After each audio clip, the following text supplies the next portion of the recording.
Hello and welcome to PowerTalks TV. This week we are going to deal with the one thing that has held so many people back from becoming who they ought to be, and that is fear. People have defined fear in different ways, false evidence appearing real, and different. But today, and for the rest of this week, we want to identify key reasons. Why does fear come? All right? What is it about fear that grips people?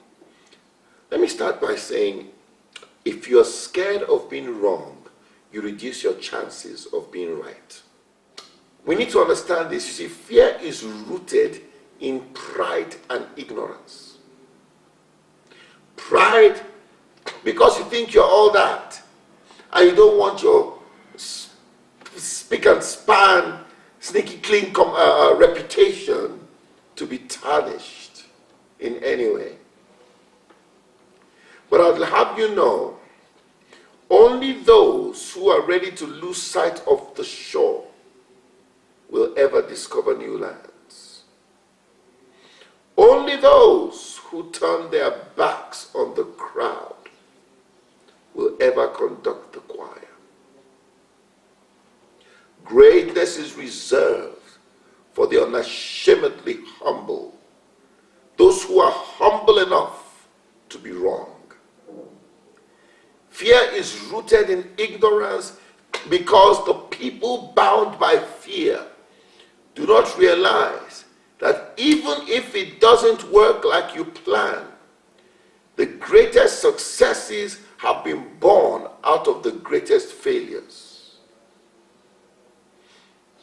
Success is not a destination. It's a point on the road to greatness. Failure is not a destination. It is also a point on the road to greatness. It therefore follows that success and failure are not opposite sides of a coin, but the same side. They are both stepping stones to greatness. By this fear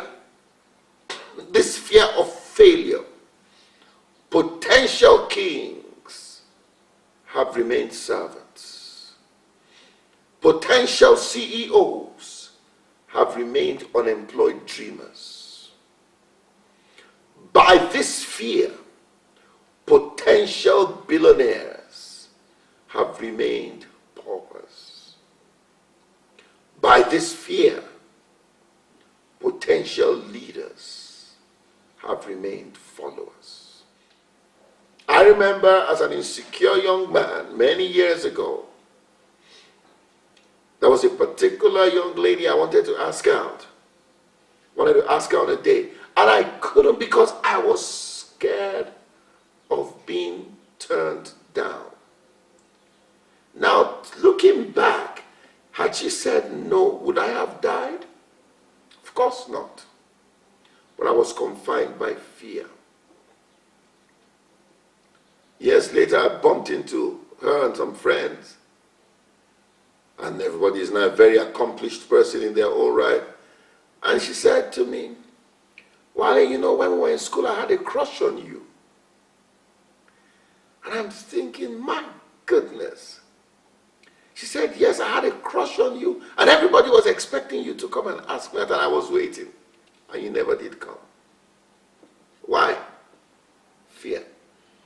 What's your greatest fear today?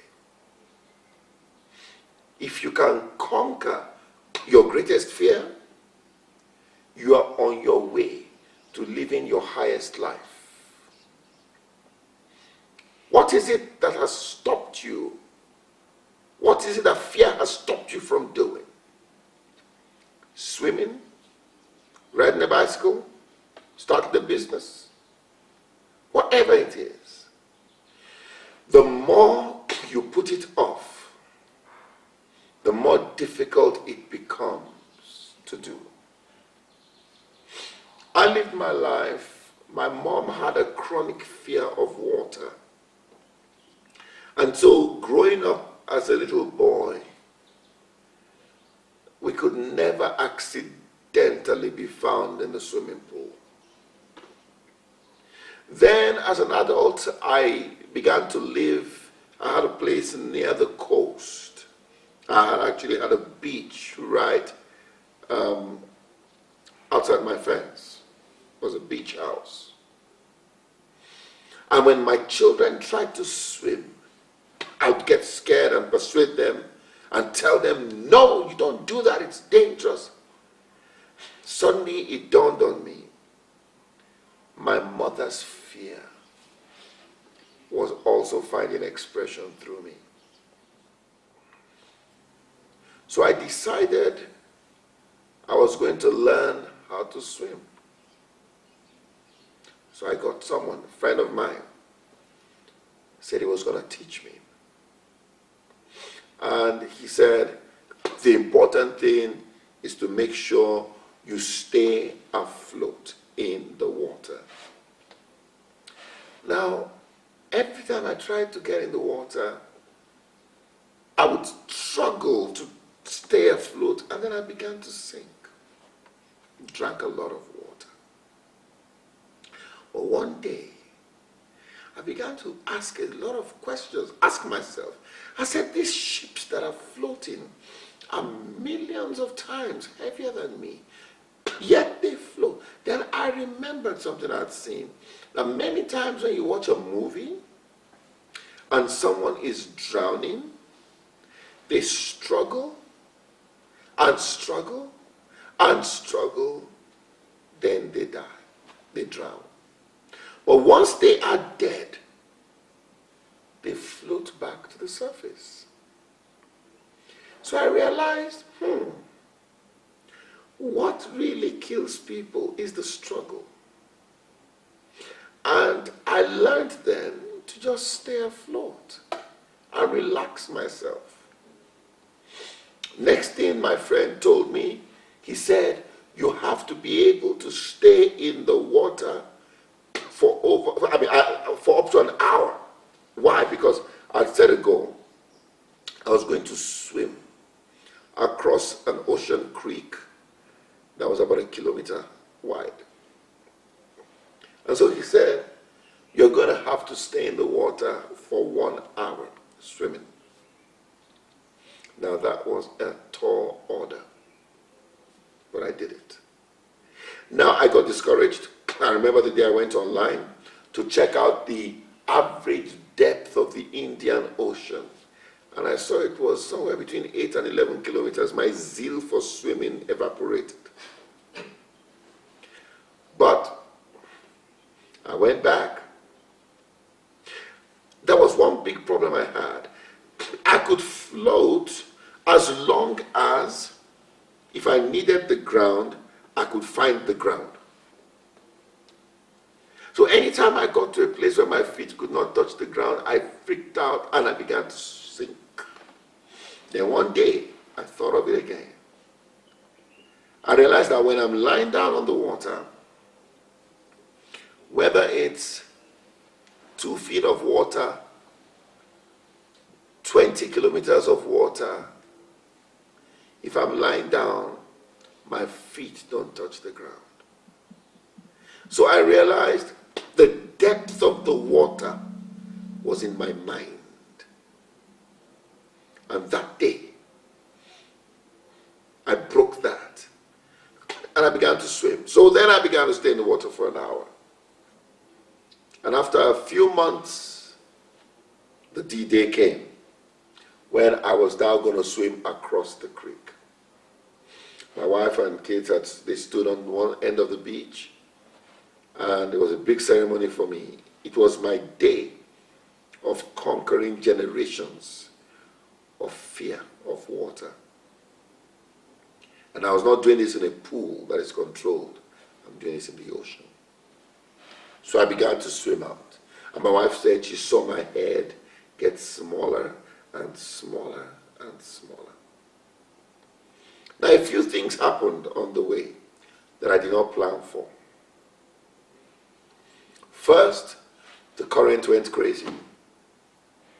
And suddenly, it was like this strong force pushing me towards the high sea. So then I had to learn, if I want to go like this, then I swim like this, so that the current now carries me. Then while I'm battling with that, then I saw the need, why my preparation was so crucial. The ability to stay in the water for up to an hour.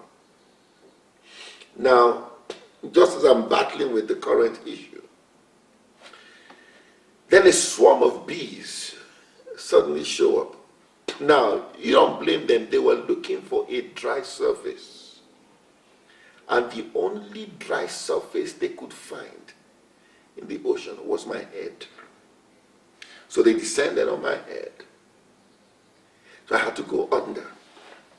I learned another valuable lesson. My training had, my coach had told me I have to be able to go underwater.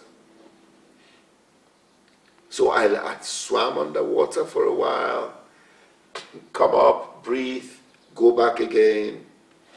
Eventually, after close to an hour, I arrived at my destination. Now, it was not the easiest thing. And at that point, a part of me said, you know what, I have already done it. I'm just going to get a boat and go back. But you see, I know my stubborn self. If I did that, I would feel forever that I did not accomplish my goal. So what did I do? Because my agreement with myself was, I will swim there and I will swim back. And so I began to swim back. The good news, I completed it. And that day, the fear of water was broken over my life completely. What is the offshoot of that?